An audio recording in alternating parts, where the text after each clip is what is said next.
भाई इमेजिन करो, एक बंदा जो लाइफ को फुल मजे में जी रहा है, पैसा, एटीट्यूड, स्वैग सब फुल, और फिर एक दिन उसकी लाइफ में ऐसा ट्विस्ट आता है कि रियलिटी और इल्यूजन का फर्क ही खत्म हो जाता है। और उसके बाद जो होता है ना, दिमाग हिल जाता है, लॉजिक भाग जाता है और इंसान खुद से ही डरने लगता है। द राजा साहब सिर्फ एक हॉरर कॉमेडी नहीं है, ये एक ऐसी स्टोरी है जहाँ इंसान अपने ही ईगो का शिकार बन जाता है। तो भाई द राजा साहब एक टिपिकल हॉरर मूवी नहीं है, ये एक मिक्स है, horror plus comedy plus psychological drama. और सबसे इंटरेस्टिंग बात, ये मूवी आपको हंसाएगी भी, डराएगी भी, और बीच बीच में आपको अपनी लाइफ के डिसीजंस पे डाउट भी करवा देगी, मतलब फुल पैकेज। और ऑनेस्टली इस मूवी का बिगेस्ट स्ट्रेंथ है इसका टोन स्विच। एक सेकंड पे आप हंसी रोक नहीं पाओगे और नेक्स्ट सेकंड पे आपका ब्रेन बोलेगा भाई ये क्या हो रहा है। स्टोरी स्टार्ट होती है हमारे मेन कैरेक्टर से, राजा। राजा एक केयरफ्री बंदा है, लाइफ को सीरियसली नहीं लेता, कॉन्फिडेंस इतना हाई जैसे दुनिया उसके हिसाब से चलती हो। मतलब वो टाइप का बंदा जो गलती करेगा भी और बोलेगा मैंने जान के किया। भाई कॉन्फिडेंस नहीं, ओवर कॉन्फिडेंस का ब्रांड एम्बेसडर है बंदा। एक दिन राजा को एक पुरानी हवेली मिलती है, इनहेरिटेंस टाइप का सीन। अब नॉर्मल इंसान क्या करता, चेक करता, हिस्ट्री देख लेता, लोगों से पूछता, लेकिन राजा फ्री प्रॉपर्टी ले ली भाई। भाई बिना सोचे समझे एंट्री मार दी हॉन्टेड जोन में। यहीं पे गेम स्टार्ट होता है। जैसे ही वो हवेली में शिफ्ट होता है, अजीब चीजें स्टार्ट होती हैं, आवाजें, शैडोज, रैंडम मूवमेंट्स। इनिशियली राजा इग्नोर करता है, ये सब दिमाग का खेल है, क्लासिक मिस्टेक। भाई हॉरर मूवी का पहला रोल ही तोड़ दिया, इग्नोर मत कर। स्लोली स्लोली राजा का बिहेवियर चेंज होने लगता है, वो इरिटेट होने लगता है, गुस्सा बिना रीजन के आता है, और सबसे डेंजरस चीज़, उसे लगने लगता है कि वो कंट्रोल में है, लेकिन रियलिटी वो खुद कंट्रोल लूज कर रहा होता है। और यहीं पे मूवी एक डीप टर्न लेती है। रिवील होता है कि हवेली में एक पावरफुल स्पिरिट है जो सिर्फ डराती नहीं, मैनिपुलेट करती है, और वो राजा को टारगेट करती है। क्यों? क्योंकि राजा का बिगेस्ट वीकनेस है ईगो। स्पिरिट उसकी ईगो को यूज करती है, उसे स्लोली अपने कंट्रोल में लाती है। मतलब भाई यहाँ पे विलन ने डायरेक्ट साइकोलॉजी पढ़ ली है। अब मूवी का बेस्ट पार्ट स्टार्ट होता है। राजा लड़ रहा होता है, लेकिन किसी और से नहीं, खुद से। उसे लगता है वो डिसीजंस ले रहा है, लेकिन एक्चुअली उसके डिसीजंस मैनिपुलेट हो रहे होते हैं। और ये जो इल्यूजन है ना, वही मूवी का कोर थीम है।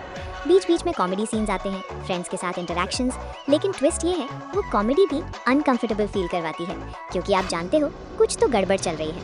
मतलब हंस भी रहे हो और डर भी लग रहा है, रेयर कॉम्बो है भाई। अब यहाँ पे आती है असली डेप्थ। हवेली इक्वल्स माइंड। हवेली सिर्फ एक बिल्डिंग नहीं है, वो राजा का माइंड रिप्रेजेंट करती है। Dark corners, hidden fears, closed rooms, suppressed emotions, broken structure, unstable thinking. Spirit equals darkness. Spirit कोई नॉर्मल भूत नहीं है, वो राजा के अंदर की डार्कनेस है। उसका ईगो, उसका एरोगेंस, वही उसका बिगेस्ट एनिमी बन जाता है। Illusion versus reality.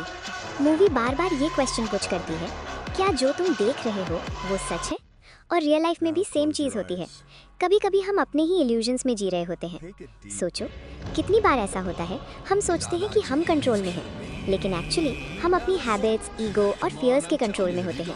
राजा भी वही करता है, उसे लगता है वो स्ट्रांग है, लेकिन अंदर से वो वल्नरेबल है। और जब रियलिटी हिट करती है, बंदा टूट जाता है।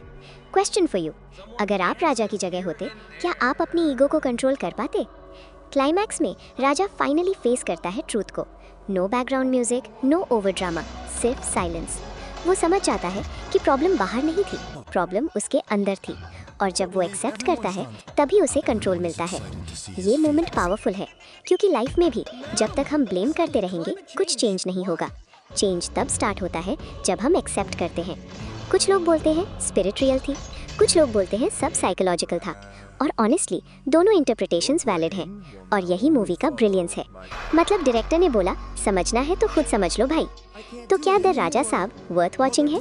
अगर आपको सिर्फ जंप स्केयर्स चाहिए तो मे बी नहीं, लेकिन अगर आपको story plus depth plus mind games पसंद है तो ये मूवी आपको तोड़ देगी। ये मूवी आपको एंटरटेन भी करेगी और साइलेंटली आपको मिरर भी दिखा देगी। आप कौन हो, आप क्या इग्नोर कर रहे हो, और आप किस इल्यूजन में जी रहे हो। सच बोलूं, ये मूवी सिर्फ एक कहानी नहीं है, ये एक साइकोलॉजिकल जर्नी है, एक सेल्फ रियलाइजेशन है। और अगर आपने इसे समझ लिया तो शायद आप अपनी लाइफ के कुछ डिसीजंस दोबारा सोचोगे। सच बोलूं, ये मूवी सिर्फ एक कहानी नहीं है, ये एक एक्सपीरियंस है। और अगर आपने इसे समझ लिया तो आपका पर्सपेक्टिव चेंज हो सकता है। अगर आपको ऐसी डीप स्टोरी टेलिंग पसंद है तो कमेंट में बताओ नेक्स्ट कौन सी मूवी चाहिए, और चैनल को सब्सक्राइब करना मत भूलना। मिलते हैं नेक्स्ट वीडियो में।